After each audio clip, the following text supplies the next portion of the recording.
Hoje é a nossa última mensagem da série dos Jesus, a Alegria dos Salmos. Estamos percorrendo alguns salmos que são assim chamados salmos messiânicos, que têm alusão ou alusões a Jesus, o Messias, né?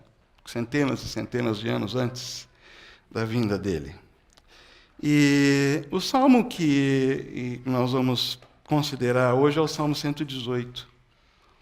E eu gostaria de ler esses versículos. A pedra que os construtores rejeitaram tornou-se a pedra angular. Isso vem do Senhor. Isso vem do Senhor. E é algo maravilhoso para nós. Deixa essa palavra entrar no seu coração. A pedra que os construtores rejeitaram tornou-se a pedra angular. E isso vem do Senhor. E é algo maravilhoso para nós. Esse é o dia em que o Senhor agiu. Alegremo-nos e exultemos neste dia. Às vezes a gente pega um pedaço, né, como caixinha de promessa, fora de contexto, e realmente, todo dia a gente pode dizer, esse é o dia que o Senhor fez. Mas o contexto aqui é esse, que acabamos de ver. Que dia é esse? O dia em que a pedra é rejeitada pelos construtores. O dia em que a pedra se torna pedra angular. O dia em que isso vem do Senhor, o dia em que isso é maravilhoso demais para nós. Esse é o dia em que Deus está agindo, quando essas coisas estão acontecendo. E isso nos faz ficar alegres, o salmista diz. Isso faz a gente exultar nesse dia, na linguagem profética. Ele, lógico, tinha sempre um sentido imediato para a vida do salmista, para o tempo do salmista, mas essa é justamente a maravilha da profecia, é que além do contexto imediato, além de uma mensagem direta para quem estava ouvindo e para quem estava falando, havia algo em relação ao futuro, que às vezes quem dizia, quem profetizava não tinha a menor ideia, a maioria das vezes, ou não entendia, como no caso de Daniel, que escreveu, ouviu uma porção de coisa e ficou confuso. E Deus foi mandar um anjo para explicar um pouquinho, mas mesmo assim, ele estava olhando para o futuro. E essa é a natureza da profecia. Senhor, salva-nos, nós imploramos. Faze-nos prosperar, Senhor. É interessante que todas as vezes em que o conceito de felicidade, de alegria, de plenitude, de exultação aparece, especialmente no Antigo Testamento, vem carregado dessa ideia de prosperidade, né? Que é algo muito perto da história do povo de Israel. Vivendo numa época em que era uma guerra de foice para você ter um pedaço de terra, para você manter a sua terra, para você poder ter paz na sua terra, e ali poder plantar, criar seu animal, alimentar sua família, pensar no futuro com uma certa estabilidade. Não era fácil. Porque o mundo era, como hoje, muito complexo, mesmo sendo um mundo rural, um mundo tribal, um mundo em que as pessoas disputavam espaço físico, geográfico, com unhas e dentes. Então, prosperidade significava para eles isso. A capacidade de olhar para o futuro e não ficar com medo. Se os filhos e netos e bisnetos um dia iam ser levados para algum lugar ou iam perder tudo que a pessoa que orava estava construindo para deixar para a prosperidade. Então ele diz, faze-nos prosperar, Senhor. Nós suplicamos. E aí a passagem, o texto que nós vamos ver mais na frente. Bendito é o que vem em nome do Senhor. Da casa do Senhor, nós os abençoamos. Bendito é o que vem em nome do Senhor. O título da mensagem de hoje é Que Rei Sou Eu? E eu vou fazer uma pergunta para você. Quem que está fazendo essa pergunta? Quem está perguntando que rei sou eu? Pensa. Mas antes de responder essa pergunta, ou ouvir o que você pensa, que na realidade eu não vou, né? Vai ser transmissão de pensamento, eu acho que é muito importante a gente entender o que acontece, o que estava acontecendo no mundo na época em que Jesus entrou em Jerusalém. E o povo que o recebeu na última semana, no começo da última semana, declarou: bendito é o que vem em nome do Senhor. Que rei sou eu? Quem está perguntando isso? Quando Jesus nasceu, o imperador era César Augusto. César Augusto, ele era sobrinho neto de Júlio César. E ele teve um reinado longo. Esse é o período de reinado, não é o período da vida, se bem que 14 foi de fato quando ele morreu. Mas César Augusto reinou durante esse tempo longo, e foi ele que transformou, de fato, consolidou o Império Romano de uma república num império. E ele iniciou uma série daqueles que a gente chama dos imperadores julianos, porque Júlio César tinha deixado estipulado que os próximos imperadores fossem descendentes dele, fossem aparentados dele. E César, ou Augusto, como é o nome dele, porque César era o título, foi o primeiro desses 5 imperadores. Uma linhagem, uma estirpe de grande renome. Porque depois de César Augusto veio Tibério, depois veio Calígula, depois veio Cláudio e finalmente veio Nero. Nero encerrou essa série de 5 imperadores julianos. Quando Jesus nasceu, César Augusto já era imperador há vários anos. Na realidade, já era no final do seu reinado, praticamente.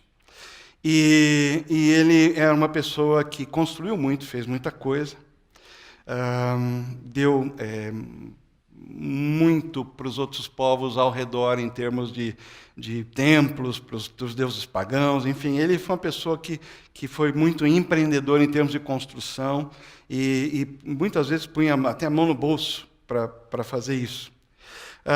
Mas, na realidade, ele foi usado por Deus para cumprir uma profecia que foi feita 600 anos antes pelo profeta Miquéia, que disse, Miqueias 5:2, mas tu, Belém Efrata, embora seja uma das menores de Judá, de ti sairá aquele que reinará sobre Israel, cujas origens são dos tempos antigos, tempos imemoriais, de Belém.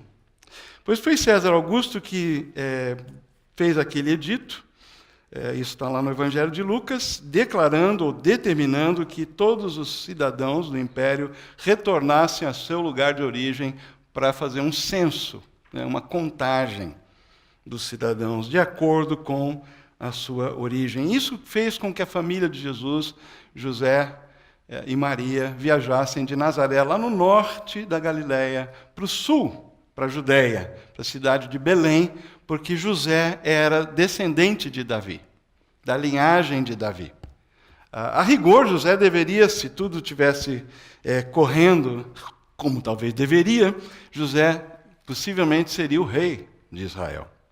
Enfim, mas foi César Augusto, e é isso que a Bíblia fala sobre ele. A única coisa que a Bíblia fala sobre o grande César Augusto é que foi justamente ele que Deus usou para dar essa ordem que fez com que aquele casal e Maria já na gravidez, nos dias avançados da gravidez, fosse até Belém e Jesus nascesse na cidade de Davi.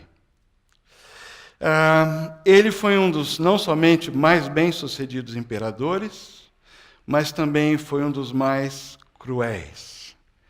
Ele reinou com muita violência, com muita truculência. E, num certo sentido, foi isso que garantiu uma certa estabilidade, pelo medo, pela imposição, como isso acontece até hoje, né? É interessante porque ele também permitia liberdade nas regiões ocupadas pelas legiões, debaixo do poderio romano. Ele permitia uma liberdade de culto e uma certa autonomia de governo local. É por isso que, lá na Palestina, havia, por exemplo, o Sinédrio, os 70 anciãos de Israel, que tinham autonomia local para reger ou dirigir as questões de ordem política, até um certo sentido, religiosa, social do povo de Israel, dos judeus. Mas isso era uma política que César Augusto então tinha implementado. Sua fraqueza é que ele naturalmente adorava os deuses pagãos, e havia muitos deles, mas pior de tudo é que ele se permitiu ser adorado. Ele cultivou o culto a ele como uma divindade. Ou seja, ele se tornou também um deus dentro do seu império, e ele era, assim, cultuado pelos seus súditos. Enfim, a brutalidade, violência, paganismo e até ele mesmo se declarando rei, Deus, e sendo assim adorado.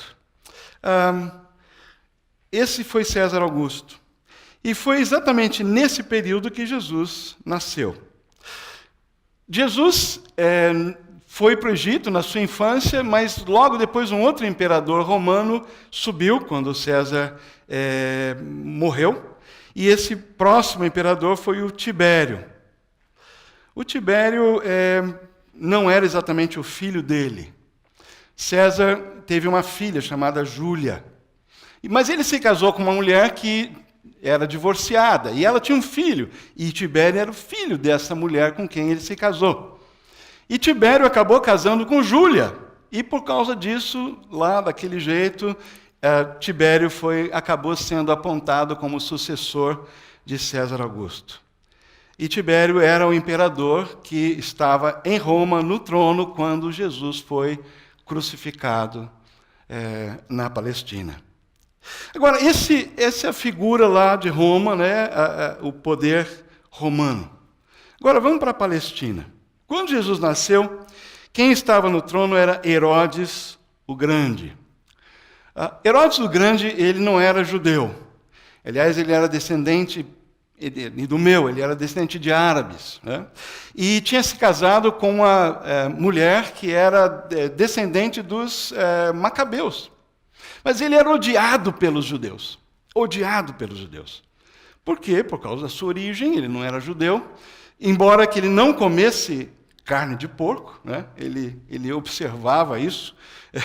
Ele não comia carne de porco, mas ele foi extremamente violento.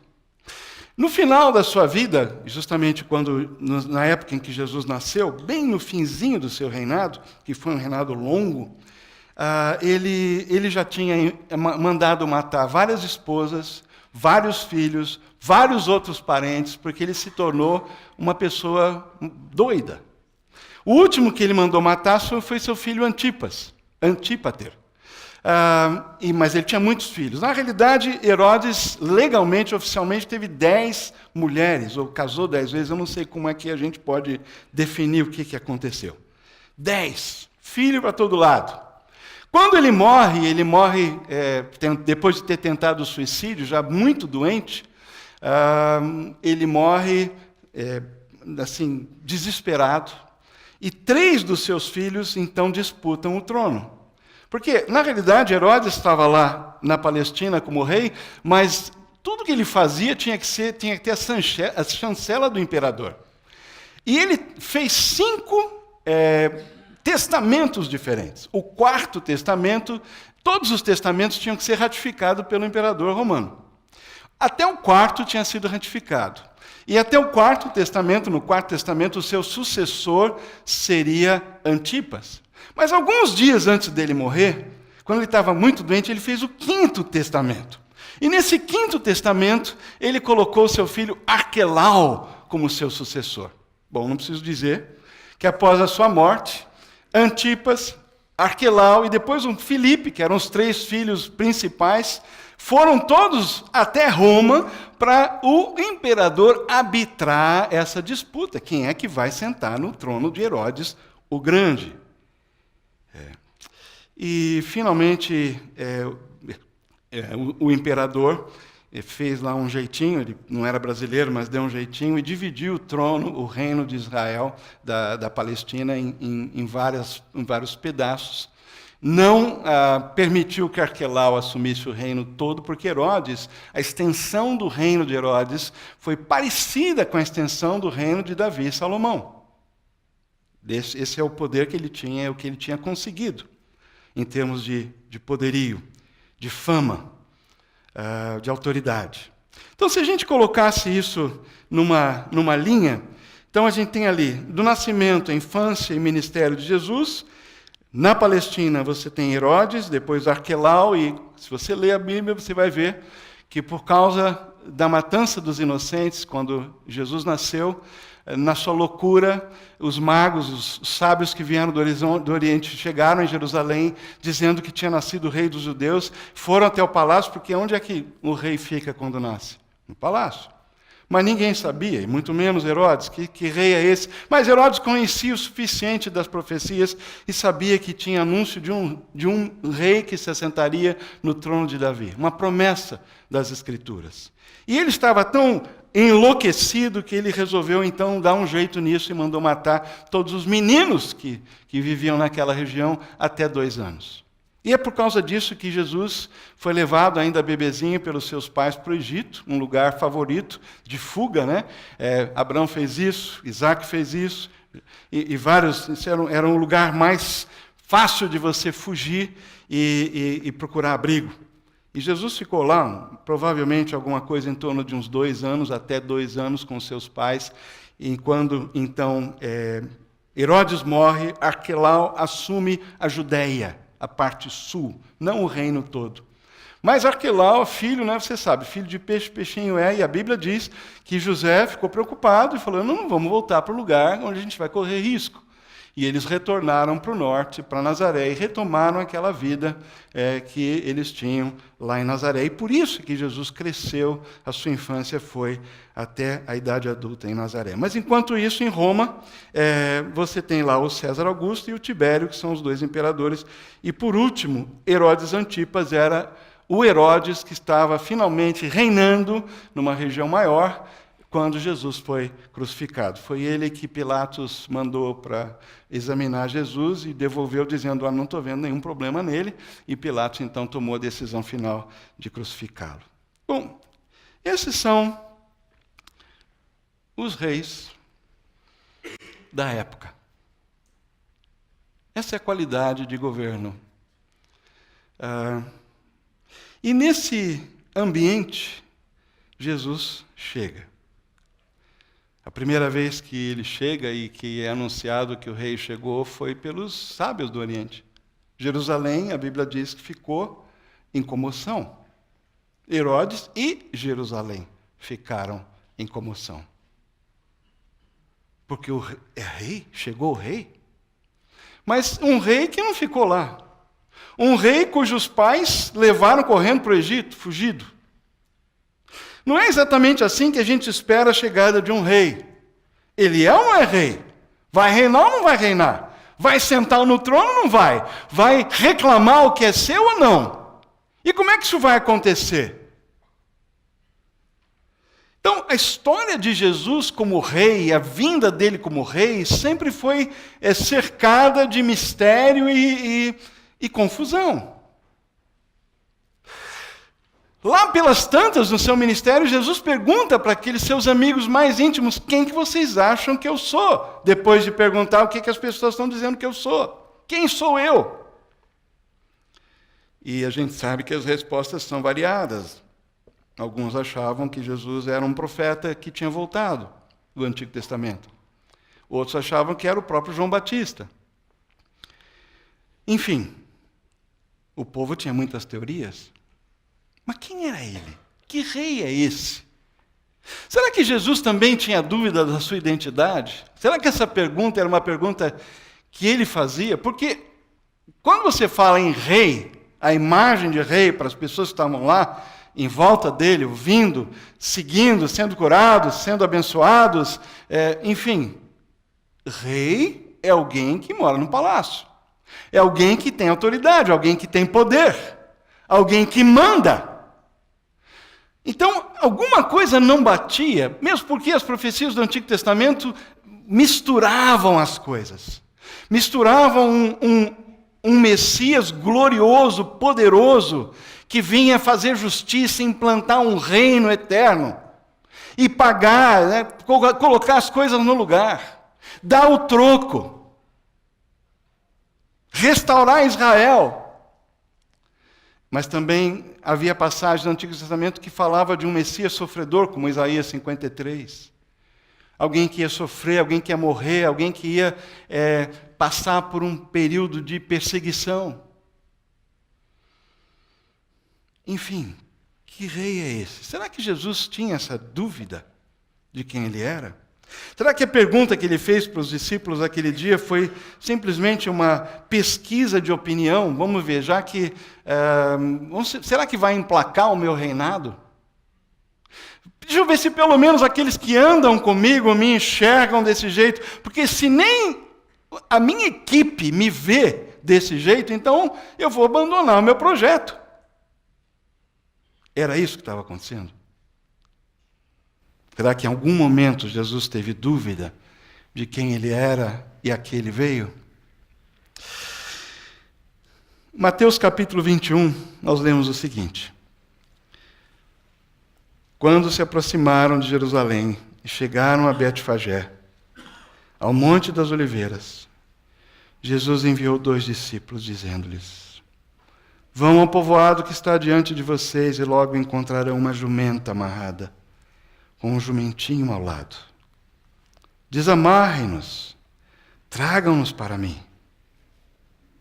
Se alguém lhes perguntar algo, digam-lhes que o Senhor precisa deles e logo os enviará de volta.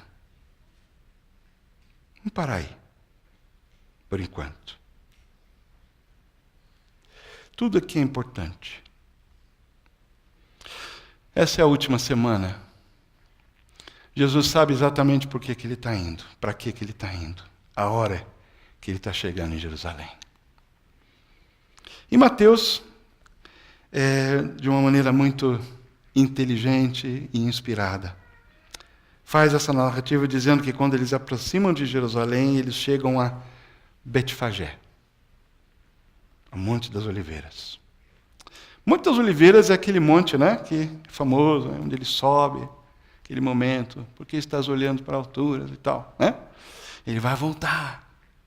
Mas antes do Monte das Oliveiras, eles chegaram a Betfagé. Betfagé significa casa do figo verde, dos figos verdes. Figueira é uma imagem, é um símbolo do povo de Deus, de Israel do Antigo Testamento. Jesus chega para Jerusalém, chega em Jerusalém no momento em que o figo ainda está verde. Jerusalém não está preparada para o rei. E ele chega mesmo assim sabendo que ele está indo para um povo que, apesar de saudá-lo como eles vão fazer, não está preparado para o tipo de rei que ele veio, que ele é e que ele veio ser. Não está querendo o tipo de reinado que ele veio estabelecer. Haverá um confronto final, um conflito insolúvel entre esse rei, que foge todas as perspectivas do rei da época, que quebra todos os paradigmas de um governante daquele tempo. E ele prepara cuidadosamente essa chegada. Ele fala para 2 de seus discípulos: vão ao povoado que está diante de vocês.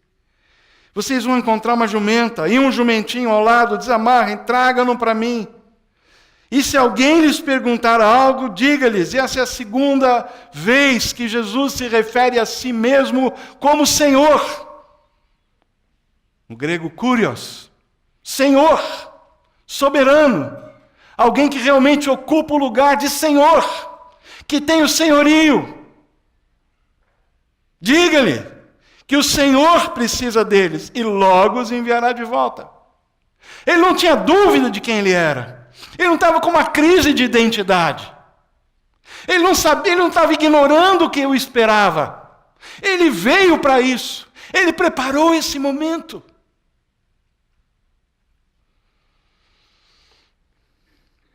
E ele entra em Jerusalém. E quando Mateus descreve a cena, ele acrescenta esse comentário interpretativo. E isso aconteceu para que se cumprisse o que fora dito pelo profeta. E é interessante porque Zacarias 9:9 não começa, digam a filha de Sião. Zacarias 9:9, que é citado aqui, começa, regozije-se, filha de Sião. E dentro de instantes, o povo ia exteriormente se regozijar. Mas ele pega aqui um texto de Isaías 62. Digam à filha de Sião, a cidade de Sião. Digam, eis que o seu rei vem a você. E eu vou tomar uma liberdade. Eis o seu rei. Eis o que vem a você. Aquele que vem. Eis o rei, eis aquele que vem. Duas expressões tremendas, especialmente no contexto de Mateus. Mateus está dizendo que aquele que chegava a Jerusalém, montado num jumento, num jumentinho, era o rei aguardado, o rei prometido. E essa expressão, aquele que vem, é uma expressão típica do Antigo Testamento, que carrega com isso todas as bênçãos, a prosperidade esperada, a libertação almejada, aquele que vem e vem com o pacote todo. Mas digam à filha de Sião, porque esse regozijo que vai acontecer em seguida não é verdadeiro. Esse barulho, essa cantoria, não é uma coisa do coração. E o rei sabe disso. E é por isso que tem que anunciar para ela, para a filha de Sião, para os habitantes de Jerusalém, que esse que está chegando é quem ele é, e não quem eles esperam que ele seja. É sutil, mas é forte. Eis o seu rei. Eis o seu rei, Jerusalém. Eis aquele que vem. E é interessante que ele omite também a parte da profecia que diz, e vem trazendo a salvação. Como é que pode um rei esperado, aguardado, prometido, entrar dessa forma, com tanta glória, com tanto barulho, com tanta festa, mas um rei cujo coração vem quebrado, quebrantado, dolorido, machucado. Um rei que já entra sabendo que ele já foi rejeitado, que não há fé naquele povo. Que rei é esse? Que abraça essa oportunidade final, depois de 3 anos de manifestação, de milagres, de pregações, de curas, de fama, e também de oposição e rejeição das autoridades. Que rei é esse que, sabendo que está entrando num ninho de vespa, que está indo para o seu fim humano, para a sua morte? Que rei é esse que permite que toda uma cidade, que toda uma multidão declare quem ele é? Mas com a boca, não com o coração. E a resposta que a gente encontra no final dessa passagem está no versículo 11, quando Jesus entra em Jerusalém. Toda a cidade ficou agitada. Isso é um eco da chegada dos magos, dos sábios lá em Jerusalém. E quando eles vão para o palácio procurar o rei dos judeus, porque nós vimos a estrela e fizemos estudo dos astros, e a indicação é que agora ele está aí. E a cidade toda ficou agitada. Pela segunda vez, Jerusalém se agita. Mas dessa vez ela se agita na presença do rei. Mas essa agitação é uma agitação que não leva para a salvação. Deus não precisa de fama. Deus não está querendo barulho e festa.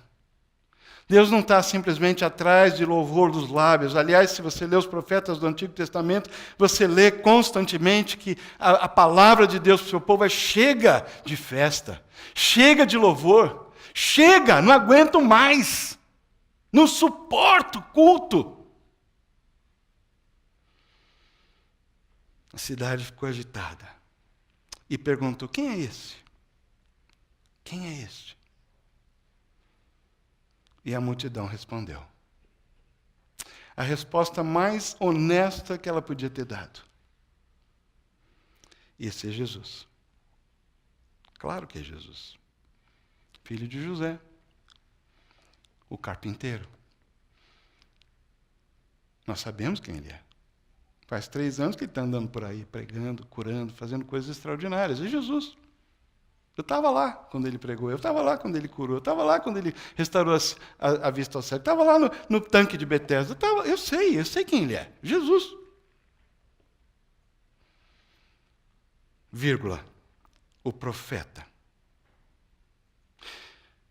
A multidão não diz o rei, a multidão não diz Deus, a multidão não diz o Messias, o Cristo, não. O profeta. O profeta. Alguém poderoso com palavras, um grande pregador, uma pessoa extraordinária, uma pessoa capaz de manter uma multidão de 5.000 pessoas ficarem ouvindo até chegar a fome e perder a hora e não ter como voltar para casa mais, e não ter comida perto. Profeta. Que qualquer pessoa queria ficar parado ouvindo e perdia a hora. Um profeta que não apenas falava, mas quando ele falava, ele tinha uma autoridade que ninguém tinha visto num escriba, num fariseu, num mestre da lei, num cara que estava lá ensinando o seu filho a decorar o Torá, nada disso. Uma pessoa que falava num contexto da realidade, falava para o que as pessoas estavam vivendo, falava sobre as coisas que estavam ao redor. Uma pessoa que integrava a criação. Uma pessoa que entrou na criação, entrou nesse mundo como um redentor desse mundo e dessa criação. Alguém que veio ajudar as pessoas a concluírem a história da sua vida e dar para elas, para essas histórias, um final sentido e um final feliz. Foi isso que Jesus veio fazer. Ele não veio destruir, ele veio ajudar a gente a achar o fio da meada. Mas para achar o fio da meada é preciso encará-lo como ele é, não como a gente gostaria que ele fosse, não para projetar um Deus que eu posso manipular, um Deus faz tudo, ou canivete suíço. Não, esse é o Deus que talvez a gente gostaria de ter, aperta o botão e ele vem correndo. Mas não é assim que ele chega humilde. Ele chega montado num jumento. O que é que ele quer dizer com isso? A multidão entendeu. Esse é Jesus. Esse é o profeta. É o profeta de Nazaré da Galileia. Eu não sei se você se lembra da vez em que Natanael foi avisado de que que ele tinha encontrado alguém que podia ser o Messias. E Natanael fez, mas espera um pouquinho, de Nazaré? Messias? Alguém que pode ser o Messias vindo de Nazaré? Nazaré dos gentios? Nazaré, aquele lugar lá esquecido, lá no norte, no canto, que não tem pedigree nenhum? Peraí. Rei, Jerusalém. Davi, Jerusalém. Nazaré? Depois, até que Jesus falou uma coisa que Natanael ficou pensando. E se tornou um discípulo. E é o profeta de Nazaré, da Galileia. Toda a pompa, toda a circunstância, todas as expressões devidas à realeza são desmascaradas por essa resposta da multidão. Esse é Jesus, o profeta de Nazaré, da Galileia. Eu queria devolver a pergunta: que rei sou eu? Para você. Para mim, nessa manhã. Que na realidade cada um de nós é um rei, é uma rainha. Cada um de nós senta no trono da sua vida. Cada um de nós tem um desejo desenfreado de ser reconhecido, adorado. Cada um de nós quer brilhar, quer ser visto, quer ser elogiado, quer ser aplaudido. Isso vem do nosso coração. Desde que a glória de Deus nos foi tomada por causa do pecado, desde que nós somos reduzidos lá no início e nascemos com essa maldição. Nós corremos atrás disso. Nós temos essa fome de poder, fome de controle, fome de reinar.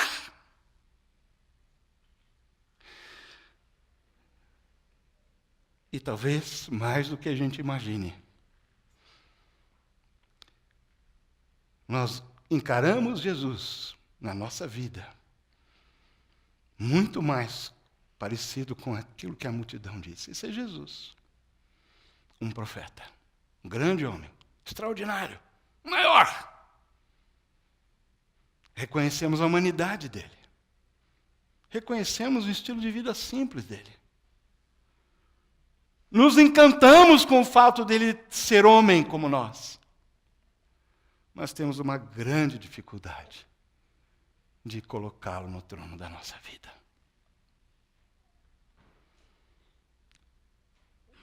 E assim como Jerusalém, uma semana depois estava gritando, crucifica ou crucifica, escolhendo um bandido para ser solto no lugar de Jesus.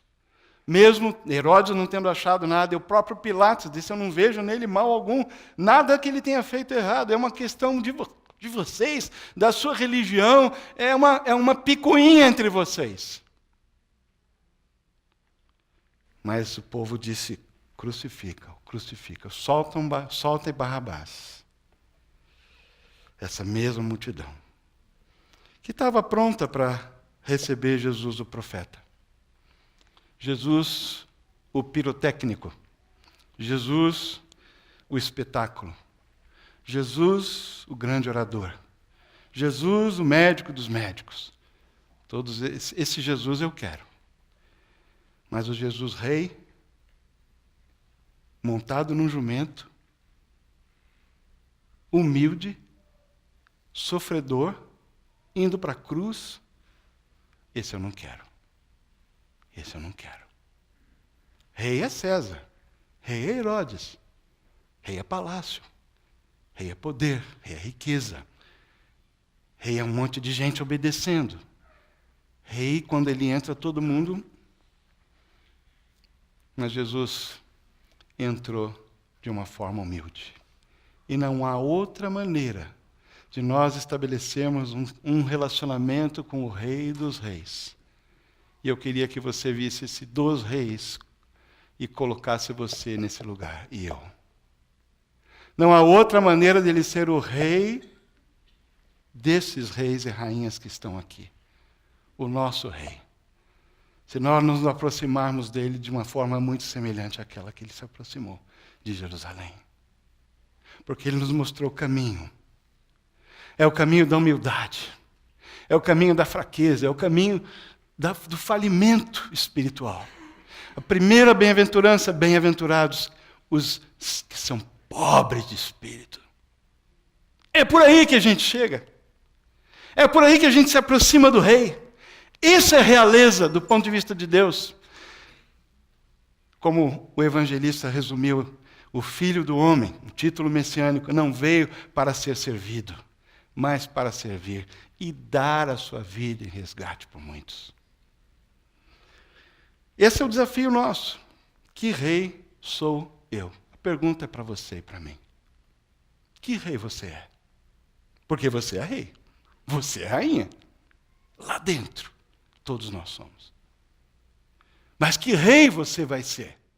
Vai ser o tipo de rei e rainha que vai pegar a sua coroa e depositar diante do Rei dos Reis e chegar montado num jumento, metaforicamente falando, com humildade, com a crista abaixada, com um pano de saco e cinza, reconhecendo que você é pó. É essa atitude que você chega para o rei? Ou você chega para o rei dizendo, o senhor não notou, né? Não viu que eu sou legal. Eu não roubo, não mato, não bebo, não fumo. Vou na igreja todo domingo, dou o dízimo. senhor não percebeu? E o troco? E a recompensa? Vamos fazer um acordo, uma barganha? Não há barganha com o Rei dos Reis. Ou nós chegamos num jumento, ou melhor, a pé, né? O jumento puxando a gente, talvez seja a melhor figura. O jumento pegando a corda e puxando a gente diante do Rei dos Reis. Não há outra maneira, gente. Não há outra maneira. Então, o desafio de hoje é esse. Pergunte-se. É simples. Que rei sou eu? Que rainha eu sou diante dos Reis dos Reis? Como é que está a minha vida hoje? Como é que eu estou me aproximando de Deus? Cheio de vontade, cheio de exigência, cheio de reclamação. Essa parte a gente sabe. A gente faz bem. Mas talvez hoje o que Deus está querendo chamar a nossa atenção é que está na hora de nos aproximarmos dele. Como ele se aproximou de Jerusalém. Como ele entrou na cidade. Porque ele não ficou nem um pouco impressionado com a gritaria, com a festa, com o clamor. Ele sabia que ali não havia coração. Havia simplesmente exterior. E eu e você somos capazes de fazer a mesma coisa hoje. Não nos iludamos. A pergunta fica: que rei é você? Que rainha você é diante dos reis, do Rei dos Reis? E o gostoso disso tudo é que Jesus já sabe que a gente é assim. Foi precisamente por isso que ele veio. Foi por isso que ele pôde dizer do alto da cruz a respeito dos soldados que estavam lá fazendo escárnio dele: Pai, perdoa-lhes, porque não sabem o que fazem. E é por isso que Estevão, um seguidor de Jesus, anos depois, sendo apedrejado, também falou a mesma coisa: Pai, perdoa-lhes, porque não sabem o que fazem. Mas nós sabemos. Nós sabemos. Nós conhecemos a verdade. E não há outra maneira de nós entrarmos no reino de Deus se nós não nos aproximarmos do Rei dos Reis como uma criança, com humildade, com o nosso pescoço dobrado, com o nosso coração quebrantado, não com exigências, não com teologias pré-fabricadas, não com preferências ideológicas, não com reclamações, não dizendo para ele que ele deve uma série de coisas para nós. Não. Que rei sou eu? Senhor Deus,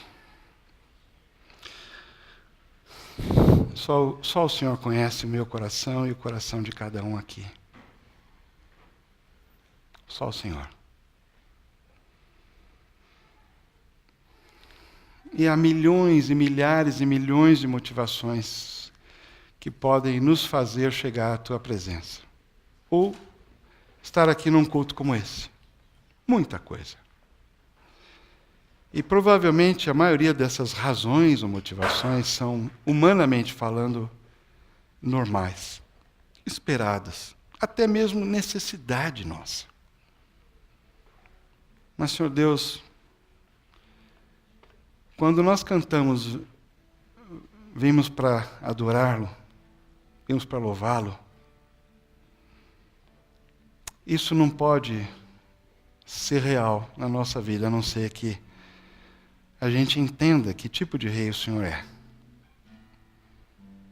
Um rei que se humilhou, desceu da glória, se encarnou, serviu, se entregou, foi à cruz, tomou nosso lugar, pagou o preço que era nosso, cumpriu a justiça do Pai, para nos oferecer uma oportunidade de ter um relacionamento com Ele nessa mesma base. Na base da humildade, na base da fraqueza, na base do esvaziamento, na base do reconhecimento de que o reinado que nós queremos ter sobre a nossa vida, sobre o nosso presente, sobre o nosso futuro, o controle que nós constantemente queremos exercer, é uma guerra perdida. Porque isso vai nos levar para um caminho da multidão. E vamos nos relacionar com o teu filho, Pai, simplesmente como um grande profeta, como alguém que dispensa bênçãos, que nos atende nas nossas necessidades, que nos acode, mas que ainda não é o nosso rei. Portanto, nessa manhã, Pai, nos ajuda a entender essa dimensão de Jesus e acertar na nossa vida e colocá-la na perspectiva exata e nos curvar e tirar a nossa coroa diante dele nessa manhã e reconhecê-lo como o único soberano. O único soberano. Essa é a verdadeira salvação, Pai. E é isso que nós necessitamos desesperadamente hoje. Portanto, que teu Espírito aplique essa verdade à nossa vida, à minha vida, cada um de nós, à nossa igreja. Torna-nos, Senhor, vulneráveis. Eu peço, com a ajuda do teu Espírito e a intercessão do teu Filho, à tua direita. Amém.